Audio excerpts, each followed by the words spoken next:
যারা হালিম রান্না করতে পারে না তাদের জন্য এই রেসিপিটা। আমি মুরগির হাড় পা অনেকগুলো আমি এখানে ভালোভাবে ধুয়ে নিয়ে নিয়েছি। এখন আমি তেল দিয়ে দিলাম, তেলের পরে দিয়ে দিলাম রসুন আদা একসাথে দিয়ে দিলাম, পেঁয়াজ কাঁচামরিচ পাতা। আপনাদের ঝাল যতটুকু খাবেন অতটুকু আপনার পরিমাণ মতো দিয়ে দিতে পারেন। আমি এখানে অনেকগুলো দিয়ে দিলাম। ভালোভাবে কষিয়ে নেবেন যেন কাঁচা গন্ধটা না থাকে। একেবারে সহজভাবে আপনি বানিয়ে ফেলতে পারবেন, তখন কঠিন না।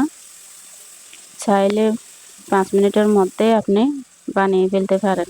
আমি দিয়ে দিলাম মুরগির হাড়গুলো, দিয়ে দিলাম মুরগির মশলা, আর দিয়ে দিলাম আমার স্পেশাল মশলা। ভালোভাবে কষিয়ে নেব যেন গন্ধ না থাকে। চুলার আঁচটা একটু কমিয়ে রাখবেন যেন লেগে না যায়। হলুদের গুঁড়া দিয়ে দিলাম,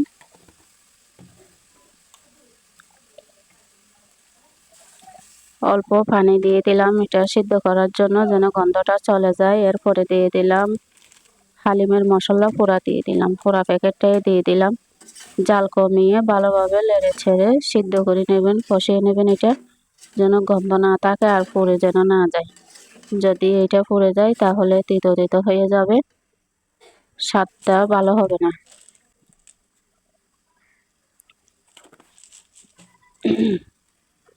এরপরে দিয়ে দিলাম লং আর এলাচ,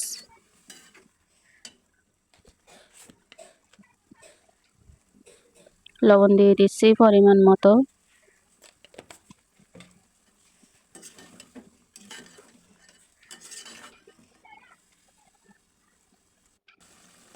এরপর আমার সিদ্ধ হয়ে গেছে ভালোভাবে, এটা দেখতে পাচ্ছেন একটু আঠালো হয়ে গেছে। এটাই মনে রাখবেন যেন পুড়ে না যায়। এরপরে আমি দিয়ে দেব গরম পানি। আমি পানি গরম করে রেখেছিলাম, গরম পানি দিয়ে দেবেন। আপনারা চাইলে ঠান্ডা পানি দিতে পারেন, সমস্যা নাই। ঠান্ডা পানি দিলে আপনার যখন বলক আসবে তখন আপনি মশলাটা দিয়ে হালিমটা দিয়ে দেবেন। দেখতে পাচ্ছেন আমার এখন বলক এসে গেছে। আমি হালিমটা লাতে লাতে দিয়ে দেব যেন দলা না হয়। আপনি লাতে লাতে দিতে পারেন, আর অনেকে সিদ্ধ করে দেয়, ভিজিয়ে সিদ্ধ করে দেয়, ওইটাই আপনি দিতে পারেন, সমস্যা নাই। অনেকে সিদ্ধ করে ডালের মতো করে এটা গলায় ফেলে পানির মতো হয়ে যায়, তা আমার ভালো লাগে না। তাই আমি এটা এভাবে দিয়ে দিই যেন হালিমটা মুখে লাগে, দানা দানা হয়ে মুখে লাগে। তাই আমি এইভাবে রান্না করি। এভাবে আপনারা লাতে লাতে দিয়ে দেবেন, না হলে দলা হয়ে না যায়, লেগে না যায়। হালিম দেওয়ার পরে আপনি লাতে থাকবেন যেন লেগে না যায়, এটা তাড়াতাড়ি নিচে লেগে যায়। দেখতে পাচ্ছেন আমার হালিম হয়ে গেছে অলরেডি। এটা এভাবে লাতে থাকবেন।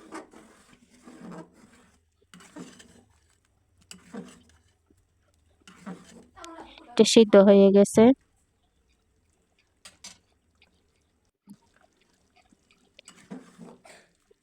আমার হালিম রেডি। দেখতে পাচ্ছেন আটালো আটালো হয়েছে, এটা যখন ঠান্ডা হবে আরো আটালো হয়ে যাবে।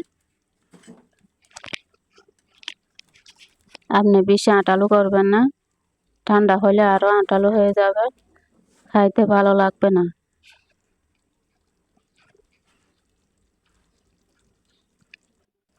আমার রেডি হয়ে গেছে হালিম। আপনারা চাইলে এভাবে আমার মতো করে রান্না করতে পারেন।